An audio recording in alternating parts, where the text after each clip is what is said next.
Bagram Air Base has been offered to India in lieu of us vacating the Tajikistan Air Base. जो भारत की Assam rifles हैं, जो खास तौर पे इनकी ड्रोन्स ऑपरेट करने वाली फोर्सेस हैं, वो बगराम एयरबेस पे उतरी हैं। मैं बार बार अर्ज कर रहा था कि जो इनके वज़ीर दिफा हैं राजनाथ सिंह, ये चाहे जैसलमेर हो या गुजरात में भुज का इलाका हो, जहां भी जा रहे हैं ये बराह रास्त धमकी दे रहे हैं जंग की पाकिस्तान के खिलाफ। बगराम एयरबेस के इर्द गिर्द मौजूद बताया जा रहा है कि वो अमेरिका की जानिब से वहां पे छोड़े जाने वाले 12-13 जो ड्रोन्स हैं उनको एक्टिव कर रहे हैं, उनको उन्होंने एक्टिव किया है। Security sources told Tolo News that from now on, any attack by Pakistan will be met with a reciprocal response, and if Afghanistan's territory is bombed, Islamabad will be targeted. अब यहाँ ये कि जी जवाब इस्लामाबाद में दिया जाएगा, तो अफगानिस्तान के पास ऐसा क्या जंगी हथियार है जिससे वो इस्लामाबाद पे जवाब दे सकें। और अब इन्होंने ताज़ा बयान जो दिया, जो कल का बयान है, आज छपा है, उसमें उन्होंने कहा पाकिस्तान के साथ कभी भी अचानक जंग छिड़ सकती है, खतरनाक। और इंडियन मीडिया ने उसे अंग्रेजी में छापा, India needs to be ready for war like situation with Pakistan any time. तो वो ये कह रहे हैं कि अब अगर आपने हमला किया तो हम इस्लामाबाद पे हमला करेंगे। अब ये हमला कोई मिसाइल से तो होगा नहीं, उनके पास नहीं है। ये हमला कोई फजाइया से तो होगा नहीं, उनके पास नहीं है। क्या होगा? इस्लामाबाद में फिदायीन के दहशतगर्दाना हमले होंगे। तो भैया अब अफगानिस्तान भी उछल उछल के बोलेगा कि any attack on Afghanistan will be attack on India. नमस्कार दोस्तों, बगराम एयरबेस भारत को मिल गया और भारतीय सैनिकों को वहां देख के पाकिस्तानी पूरी तरह से शॉक्ड है। अभी कहा जा रहा है कि वहां पे जो ड्रोन थे, इनएक्टिव ड्रोन थे, उनको एक्टिव करने के लिए, ट्रेनिंग देने के लिए भारतीय सेना वहां पे है, जो कि तालिबान को ट्रेनिंग दी जा रही है। लेकिन बगराम एयरबेस तक भारतीय सेना का पहुंचना बहुत बड़ी चीज है। तालिबान पहले ये साफ कर चुका है कि वो बगराम एयरबेस किसी को भी नहीं देगा। यहाँ कि अमेरिका जो चाहता है और डोनाल्ड ट्रंप जिस तरह की धमकियां दे रहा है कि अगर नहीं मिला तो ये कर देंगे और वो कर देंगे, लेकिन तालिबान उससे झुकने वाला नहीं है। पाकिस्तानियों को अपना ही ड्रामेबाजी चल रही है। इनको लग रहा है इनको फायदा उठाना था। इनको लग रहा था अमेरिका फिर से आएगा तो अमेरिका से हमें फिर से डॉलर्स मिलेंगे, क्योंकि पहले क्या होता था कि ये जो पाकिस्तानी थे ये बीच में मीडिएटर बन जाते थे। अफगानिस्तान की डील जो कराते थे ये लोग कराते थे, तालिबान खुद तो बात करता नहीं था। तो जिसके साथ भी बात हो रही थी वो पाकिस्तानी कर रहे थे और बीच में कमीशन खा रहे थे। अब तालिबान ने जियो पॉलिटिक्स को समझ लिया है। तालिबान जो है खुद बात कर रहे हैं, उन्हें चाहे चाइना से बात करनी है, चाहे इंडिया से बात करनी है, चाहे रशिया से बात करनी है, वो लोग खुद बात कर रहे हैं और उन्होंने मीडिएटर पाकिस्तान को हटा दिया। अब यही पाकिस्तान की सबसे बड़ी प्रॉब्लम है कि तालिबान के नाम पे या फिर अफगानिस्तान के नाम पे जो डॉलर उगा सकते थे अब वो बंद हो गया है। तो आप इस सबके बारे में क्या सोचते हैं कमेंट बॉक्स में ज़रूर लिखिएगा। वीडियो अच्छा लगे तो लाइक करें, शेयर करें, चैनल को सब्सक्राइब करना ना भूलें और बेल का आइकन पर प्रेस करें लेटेस्ट नोटिफिकेशन भी। आइए आगे बढ़ते हैं इस वीडियो में। सबसे पहले तो मैं बता दूं कि पाकिस्तान और भारत के बीच जो मामलात हैं वो हीट अप हो रहे हैं। मैं बार बार अर्ज कर रहा था कि जो इनके वज़ीर दिफा हैं राजनाथ सिंह, ये चाहे जैसलमेर हो या गुजरात में भुज का इलाका हो, जहां भी जा रहे हैं ये बराह रास्त धमकी दे रहे हैं जंग की पाकिस्तान के खिलाफ। और अब इन्होंने ताज़ा बयान जो दिया, जो कल का बयान है, आज छपा है, उसमें उन्होंने कहा पाकिस्तान के साथ कभी भी अचानक जंग छिड़ सकती है, खतरनाक। और इंडियन मीडिया ने उसे अंग्रेजी में छापा, India needs to be ready for war like situation with Pakistan any time.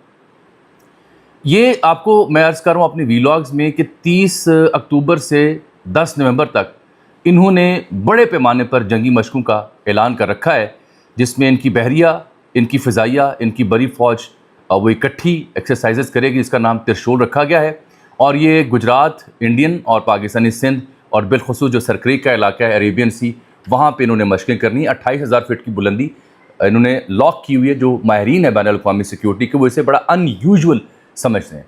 मेरी मालूमात या नाकिस राय ये है, आई होप कि ये गलत हो, जो भारतीय मीडिया को पढ़ने समझने के बाद बनी, कि ये चाह रहे हैं कि सरक्रीक का जो मुतनाज़ इलाका है उसमें से कुछ हिस्सा उस पर कब्ज़ा किया जाए, एक ट्रॉफी नुमा शय भारत को दी जाए, क्योंकि आगे बिहार का इलेक्शन है। यही वजह है कि राजनाथ सिंह बार बार जंग का खदशा जाहिर कर रहे हैं, बल्कि खदशा क्या, धमकी दे रहे हैं।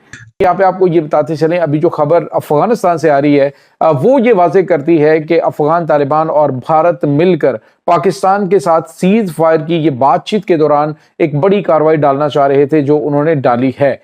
और नाज़रीन, जो खबरें सामने आ रही हैं वो ये है कि इस वक्त जो भारत की असम राइफल्स हैं, जो खास तौर पे इनकी ड्रोन्स ऑपरेट करने वाली फोर्सेस हैं, वो बगराम एयरबेस पे उतरी हैं। और बगराम एयरबेस के इर्द गिर्द मौजूद बताया जा रहा है कि वो अमेरिका की जानिब से वहां पे छोड़े जाने वाले 12-13 जो ड्रोन्स हैं उनको एक्टिव कर रहे हैं, उनको उन्होंने एक्टिव किया है। लेकिन नाज़रीन, जो सबसे बड़ी और अहम तरीन चीज़ है, जो नुक्ता सबसे बड़ा अहम है, वो ये है कि ये जो खबरें इनकी जानिब से दी जा रही हैं जी कि वो जो अमेरिका जाते हुए ड्रोन्स जहाँ पे छोड़ गया था, तो वो ड्रोन्स बिल्कुल ऐसी हालत में नहीं थे कि जिनको ऑपरेट किया जा सकता। 12 से 13 ड्रोन्स मौजूद थे। और नाज़रीन, यहाँ पे जो सबसे बड़ी और अहम चीज़ है, वही ड्रोन्स भारत की जो फोर्सेस हैं वो भी ऑपरेट करती हैं। तो अब मुमकिन तौर पे भारत की जानिब से ये जो एम्बुलेंसेस वाला जहाज़ भेजा गया जी, कि एम्बुलेंसेस जो है वो हम अफगानिस्तान को दे रहे हैं, तो उसी के अंदर जो है वही ड्रोन्स पाकिस्तान के खिलाफ अफगानिस्तान में पहुंचा दिए गए हैं। और बताया जा रहा है जी कि वहाँ पे हम वो पहले से जो गैर फाल शुदा जो ड्रोन्स हैं उनको एक्टिव करने के लिए ये यहाँ पे फोर्सेस आई हैं। तो as a good news, Bagram airbase has been offered to India in lieu of us vacating the Tajikistan airbase, and एक हमारा एडवांस पार्टी वाला that detachment has already done its operational survey as to what is required there for the Indian contingent element to be functional in its basic capacity. So this is a very good news. I thought I'll break it up to you, and so this is something which is actually कि क्या कहते हैं, कहीं पे निगाहें हैं कहीं पे निशाने। तो निगाहें कहीं थी, निशाना कहीं और लग गया, and it is a blessing in disguise which is happened to us. And जो स्ट्रेटेजिक रेलेवेंस, अब मैं कह सकता हूं खुशी से कि जो पाकिस्तान बंदरों की तरह मतलब लिटरली उछल उछल के कूद के बोल रहा था हमें कि भाई any attack on Pakistan means attack on Saudi, तो भैया अब अफगानिस्तान भी उछल उछल के बोलेगा कि any attack on Afghanistan will be attack on India. And by the way, Afghanistan has outsourced its air space to India. तो अब आ जाओ, अब क्या करोगे? अब उत्तर दक्षिण पूर्व पश्चिम मतलब कहाँ यार, you going to get banged from all directions. कहाँ छुपोगे? इतनी डेडली ऑर्जी मैंने कभी इमेजिन नहीं की, but Pakistan is in for thick shit. And भाई अब ये आई थिंक जो 25,000 इन्होंने प्रॉमिस की थे ना सऊदी एंड जो इंटरनेशनल स्टेबलाइज ISF जो है ना गाजा के लिए थी, हम 25,000 ISF भेजेंगे, 25,000 सऊदी भेजेंगे। मुझे लग रहा है इन्हीं को ही अब इन्हें वापस बुलाना पड़ेगा एंड संभलवाना पड़ेगा पूरा इलाका। ठीक है, इनके तो नेवी चीफ को भी वो बेचारा अपने घर पे नहा रहा था जब फोन किया कि ओ भाई सर क्रीक पहुंच जाओ, उधर कोई हरकत हो रही है, वो अपना वो हाँ सल्यूट मारो जाके, और तुम्हारे आका वहां पे होंगे।